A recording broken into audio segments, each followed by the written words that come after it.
나만 사면 떨어지는 주식의 모든 것 19, 7위를 공개합니다.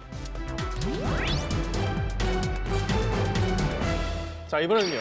침팬지가 아니라요. 정말로 투자의 기재, 아시아의 워런 버핏을 여러분께 소개하겠습니다. 바로 홍콩 경제 빅핸 리카싱입니다. 홍콩인들이 1달러를 쓰면 5센트는 리카싱의 호주머니로 들어간다라는 말이 있을 정도로요.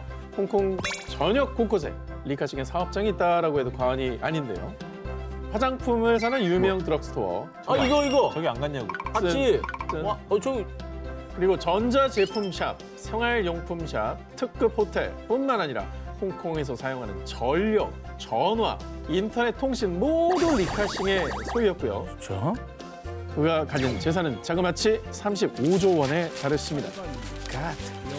아니 근데 리카싱이 부자인 건 알겠는데 왜 아시아의 워렌 버핏이라고 불리는지. 그러게 저도 투자를 잘하는지는 몰랐는데. 네. 자, 리카싱은 90세를 앞두고 경영권을 넘기며 공식 은퇴를 했지만 지금은 주식 투자가로 맹활약하고 있는 거예요.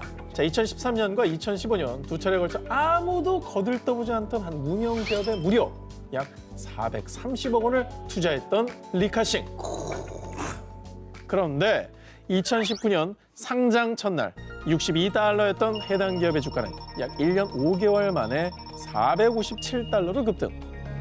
덕분에 리카싱이 보유하게 된 자산 가치는 총 110억 달러, 13조 원, 무려 300배 이상의 이익을 벌어들인 겁니다. 아니 무슨 기업이길래 300배요? 무슨 1년 만에? 기업이길래 투자하고 나서 저렇게 된 거예요? 나 어제도 이거 썼는데. 뭔데요? 자, 리카싱이 투자한 무명 기업의 정체, 바로 인터넷 화상회의 전문 기업 G사입니다. 아 진짜? 그 회사에 투자했어요? 그렇습니다. 그 요즘에 핫하잖아. 안 핫할 수가 없지. 안 핫할 수가 없지. 요즘에 집콕이니까.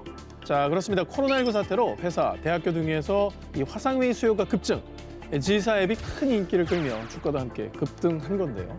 리카싱은 무려 8년 전에 이미 G사의 진가를 알아보고 투자를 했었던 겁니다. 대단하다. 그렇게 리카싱은 G사뿐만 아니라 알파고를 개발한 인공지능 업체 D사에도 초기 투자를 단행했죠. 그 결과 2014년 세계 최대 검색 포털 사이트인 D사가 D사를 인수할 때 지분을 넘기며 또 몇 배 다는 차익을 남긴 바가 있다고 합니다. 배움을 멈추지 않고 남들보다 두세 발 앞서 나가는 마음가짐. 이 마음가짐이 리카싱의 선견지명 투자의 원천이 됐던 게 아닐까요? 나만 사면 떨어지는 주식의 모든 것 19, 6위를 공개합니다. 자, 오늘 정말 많이 언급된 분이죠. 이 주식하면 빼놓을 수 없는 인물, 바로 워런 버핏입니다. 훌륭한 분이죠. 자, 워런 버핏이 샀다면 그 주식은 대박. 워런 버핏의 투자 비법. 제가 오늘 특별히 프리한 19 시청자 여러분들에게만 공개드리겠습니다. 자, 워런 버핏과 점심을 먹을 수 있는 경매에서 50억을 지불하는 사람이 있을 정도로 맞아요. 이 대화하는 것 자체가 가치 있는 인물입니다. 그럼 오늘 이 기사 들으면 50억 아끼는 거예요? 그럼요. 아니 밥을 먹고 이제 일어나면서 뭐 종목 얘기해 주세요 그러는 거예요. 근데 앉자마자 정 기자님처럼 종목을 해주세요. 종목을 해주세요. 저 주문하기 전에 종목부터 시간이 알려주세요. 가고 있습니다요. 자, 한두 개만 좀 불러주십시오. 네. 자, 우선요. 태어날 때부터 떡잎부터 남달랐던 워런 버핏의 투자 인생부터 살펴보도록 하겠습니다. 워런 버핏은 주식 중개인인 아버지를 닮아 어릴 때부터 숫자에 특출난 재능을 보였다고 하는데요. 자, 워런 버핏이 제일 처음 한 투자가 무엇이었냐? 불과 11살의 나이에 생애 처음으로 주식 투자를 감행. 11살에. 워런 버핏은 한 회사의 주식을 주당 37달러에 3주를 구입했는데요. 그런데 이 회사의 주가가 28달러로 떨어지자 많이 떨어졌네. 11살 꼬마 워런 버핏은 돈을 잃을까 봐 발발 동동동동동 굴렀고요. 다행히 얼마 뒤 주가가 40달러로 오르자 다시 떨어질까 싶어 냉큼 주식을 팔았다고 합니다. 그런데 몇 년 후 이 회사의 주가는 200달러까지 상승. 이를 본 워런 버핏은요. 주식 투자를 하면 기다려야 하는구나. 큰 깨달음을 얻게 됐고요. 그것이 그의 주식 투자 철학이 된 겁니다. 장기 투자. 11살에 어떻게 그런 생각을 하지? 자, 이후에 워런 버핏은 10년 이상 보유할 주식 아니면 10분도 투자하지 마라 라고 하며 확신이 드는 기업에 지분을 조금씩 사들여 진득하게 장기 보유하는 전략을 고집. 그래서 현재 재산의 90%를 65세 이후에 모았다고 합니다. 그런데 투자의 귀재 워렌 버핏도 땅을 치고 후회한 투자가 있다는 거 여러분 알고 계셨습니까? 2017년 열린 본인 회사의 연례 주총회의에 참석한 워렌 버핏은 A사가 이 정도로 성공할 거라 생각하지 못했어요. 내가 너무 멍청했어요. 워렌 버핏을 후회하게 만든 A사는 1997년 나스닥에 주당 1.73달러의 가격으로 기업 공개를 하며 상장. 이후 연간 40%의 수익을 달성했고요. 2017년 당시 수익률은 64,000%. 무려 640배가 뛰어오른 겁니다.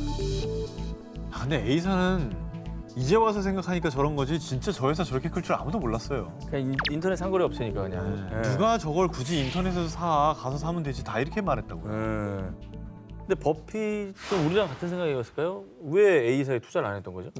자, 워렌 버핏은 그 당시 본인이 잘 알지 못하고 불확실성이 큰 사업에는 투자를 하지 않는다라는 원칙을 철저히 지키고 있었기 때문인데요. 변동성이 많은 IT 관련 주식을 좋아하지 않았습니다. 그래서 장기 투자가 필요한 제조업 위주로 투자해 왔습니다. 하지만 결국 워렌 버핏은 본인만의 원칙을 깨고 A 회사의 주식을 주기적으로 매입하고 있다고 합니다. 자, 워렌 버핏의 투자 비법, 스스로의 원칙을 깰 수 있는 도전 정신과 용기가 아닐까요?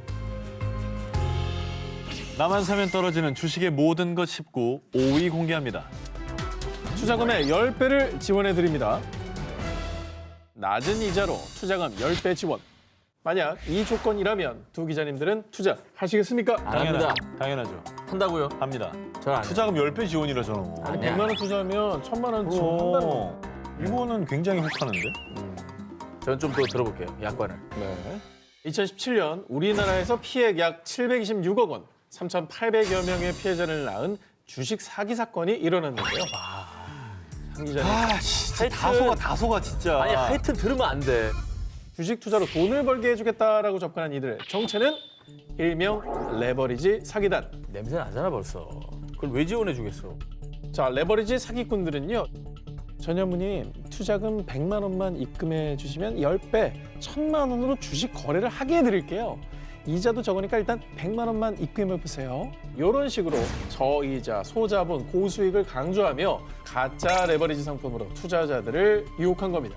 그렇게 사기꾼들은 피해자들의 투자금만 쏙 챙겨서 달아났던 거죠.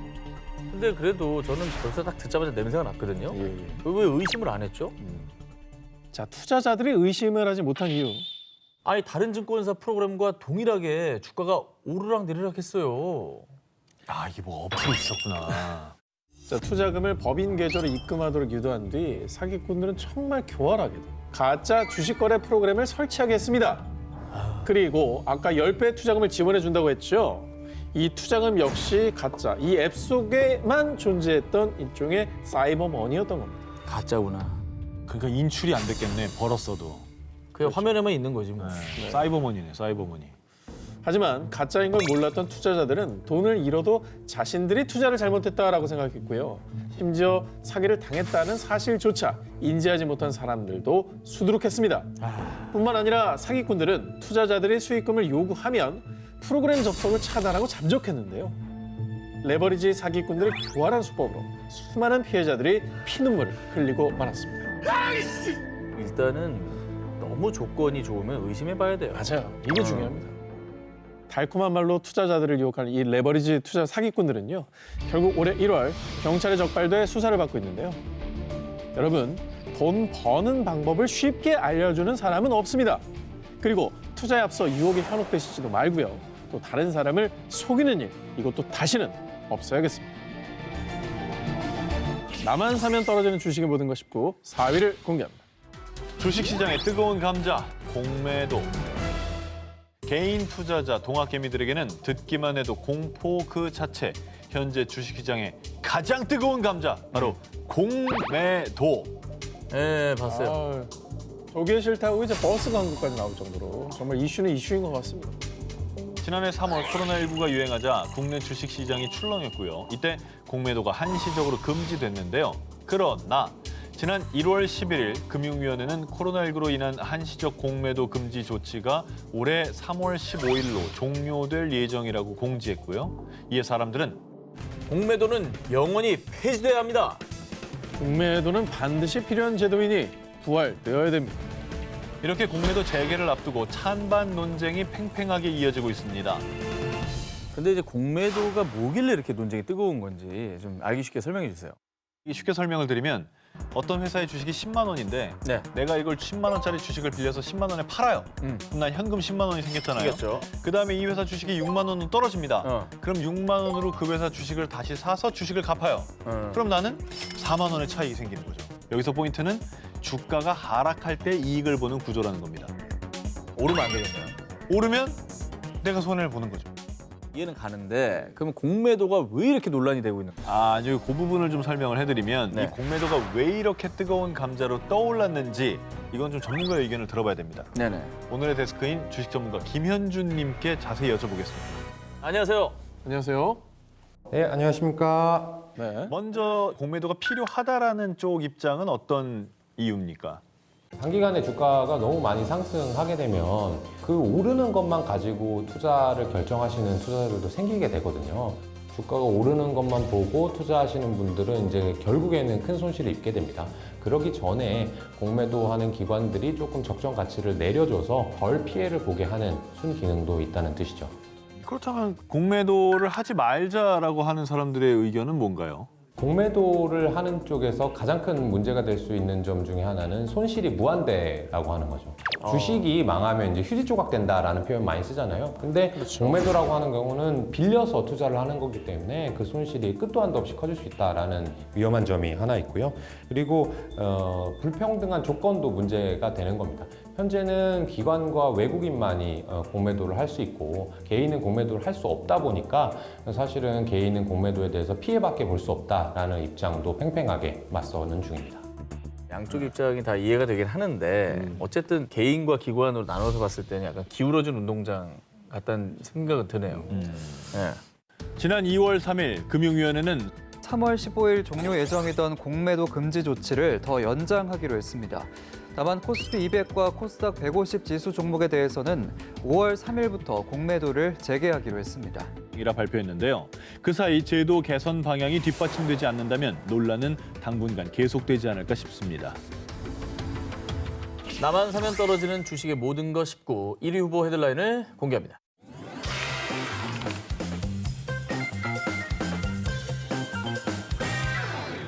요즘 뜨거운 열풍이 불고 있는 증권가.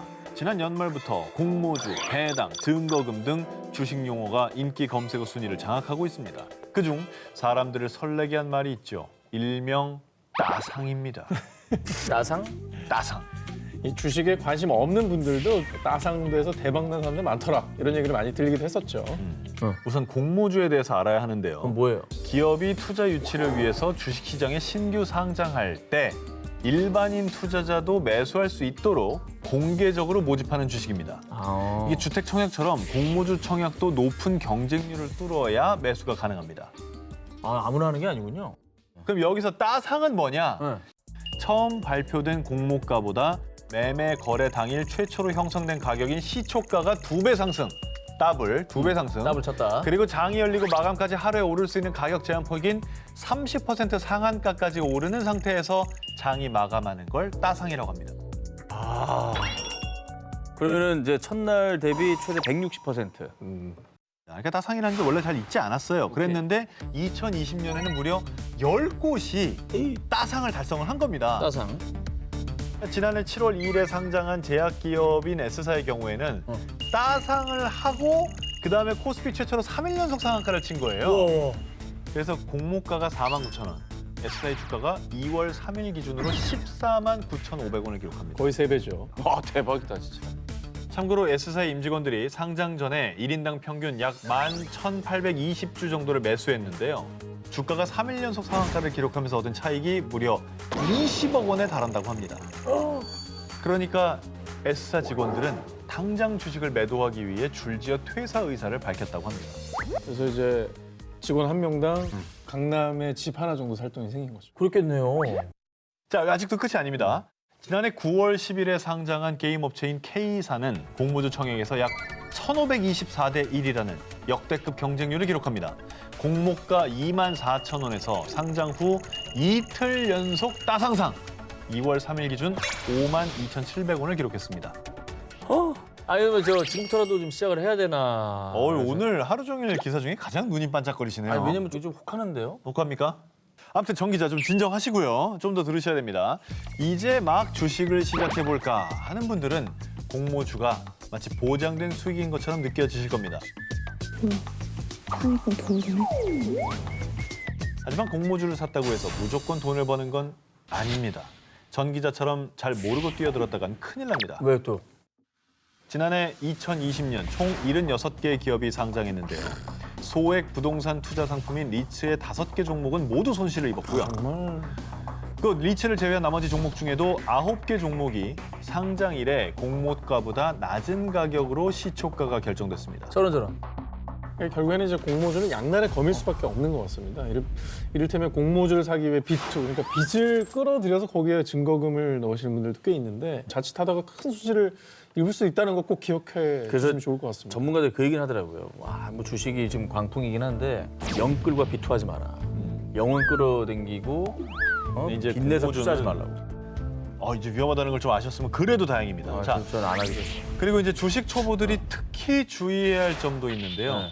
이 월드 클래스 스타 BTS의 소속사인 B사의 경우 오늘 기사 봤어요. 이 회사가 공모가가 13만 5천 원이었습니다. 그리고 지난해 10월 15일에 상장했는데 시초가가 27만 원으로 형성이 됐어요. 이른바 따상 입상에 성공하는 듯 했습니다. 이에 공모주 청약에 실패한 투자자들은 B사의 주가가 더 오를 것으로 판단, 즉시 매수에 돌입했는데요. 그런데 상장 첫날 B사의 주가는 4시간여 만에 하락세. 결국 시초가보다 4.44% 하락한 25만 8천 원의 장을 마감하며 따상에 실패했습니다. 결국 B사의 따상을 기대하며 시초가에 매수한 개미 투자자들은요.